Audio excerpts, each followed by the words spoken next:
Hey guys, welcome back. We're here for our second breakdown of NFL divisions here. We're going to cover the NFC North. I actually just wrapped up my notes on this earlier today, and so I'm pretty excited to talk to you guys about it. Boy, this division is going to be something fun to watch this year, guys. I really believe that your two frontrunners for the MVP are likely going to be out of this division with Lamar Jackson and Joe Burrow. Both of these teams are just going to be incredible to watch and going to be a lot of fun. On the flip side of that, we got Cleveland doing Cleveland-like things. So it's going to be interesting storylines to watch there as well, with coaching staff and what's going to happen as the season progresses, and if it continues to come off the rails like it has in the years past. There's also going to be, plenty of storylines coming out of Pittsburgh with Aaron Rodgers there as well. So we'll see how it goes. But with that, we'll jump into it. We're going to start with Pittsburgh today. Listen, Pittsburgh's defense is going to be really good again, right? They obviously traded away Minkah Fitzpatrick, but they brought in Jalen Ramsey, right? So lost safety, but brought in a really good corner. Probably one of the top 8 corners in the league. In Minkah Fitzpatrick's place, they bring in Juan Thornhill. Juan Thornhill, former Chief, I know quite a bit about him.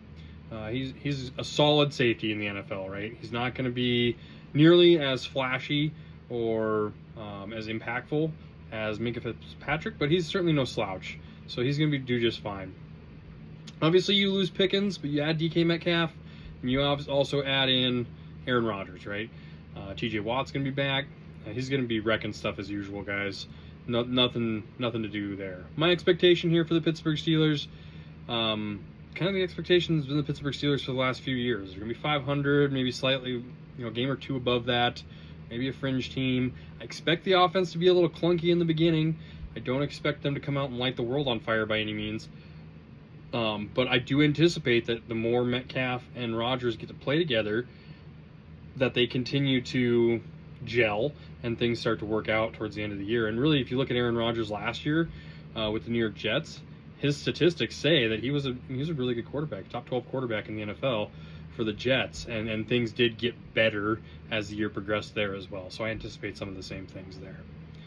In Cleveland, listen, I don't anticipate a huge jump here from 3 wins last year. I kind of think it's a stretch to get them to 5 if you look at their schedule. But I really think the coaching staff is they're coaching for their jobs, really, is what they're doing here.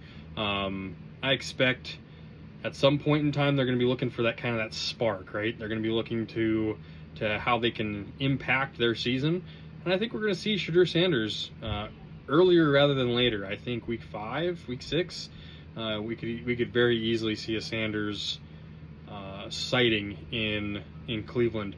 Listen, their schedule is not great.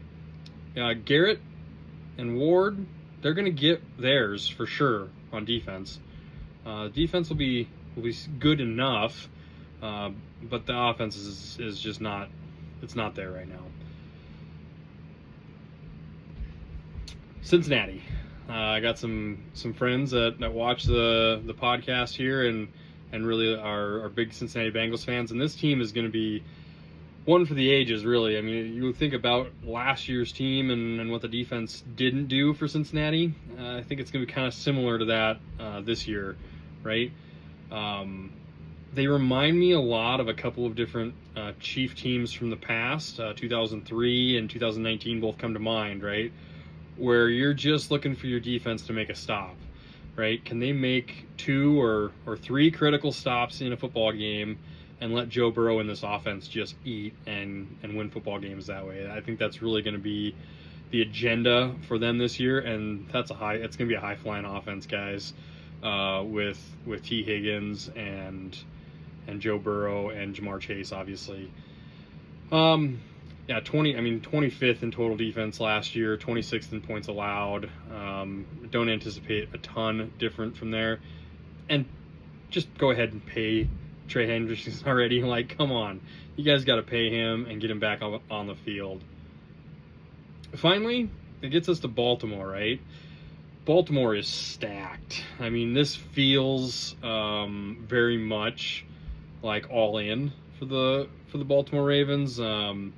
Listen, they have offensive weapons everywhere, right? Zay Flowers and bringing in DeAndre Hopkins. He's not a number one anymore. He doesn't need to be a number one in this offense. And then obviously you can turn around and hand it to big Derrick Henry anytime and really control the game and pound the rock when you want to. And you got Lamar Jackson, who is probably as close as we're going to get to Mike Vick. I mean, he is electric when he has the football, right? So really look out. I mean, you look at their defense. That's just on the offensive side, guys. When you look at their defensive side, and I mean, they're good at every level of this defense, right? They got good pass rush on the defensive line. They've got really good linebackers, and their secondary is no joke either. Like, this defense is going to be good, and they were good last year. Expectations here are sky high. I feel like if you're a Baltimore Ravens fan, like, the expectation is Super Bowl or bust here, and really looking to impact it. You hear a lot of, can Lamar do it in the playoffs? I really think he can. He gets a bad rap for some of these playoff losses. I don't think a lot of them necessarily on him. Maybe the stat line doesn't look as great. It doesn't look as electric as it was. Bad turnover here or there. But he's going to turn the corner, and this very well might be the year for Baltimore. And they're going to be a tough team for any NFL defense to stop, really. One thing to note with Baltimore here is their schedule is brutal out the gate, right? They better come to play day one, right? They open with the Buffalo Bills, like, no joke, of a football team there. And they got the Lions and the Chiefs, 3 out of the first 4. So big time tests right out of the gate, but if they show up, I mean, this team's stacked and ready to go. So look out for Baltimore. Early picks. Again, I'm not going to tell you who I think is going to win the division yet, but I really think that this is a division of 2 different groups here. I think it's Baltimore and Cincinnati, and then I think it's Pittsburgh and Cleveland, and maybe Pittsburgh can contend for a fringe spot, but maybe since he can win a wild card spot easily, or maybe they're going to be fighting for it to the very last day because of that defense. We'll see. But Baltimore, I think, is head and shoulders here, ready to roll. All right, guys, it's been fun. Thanks.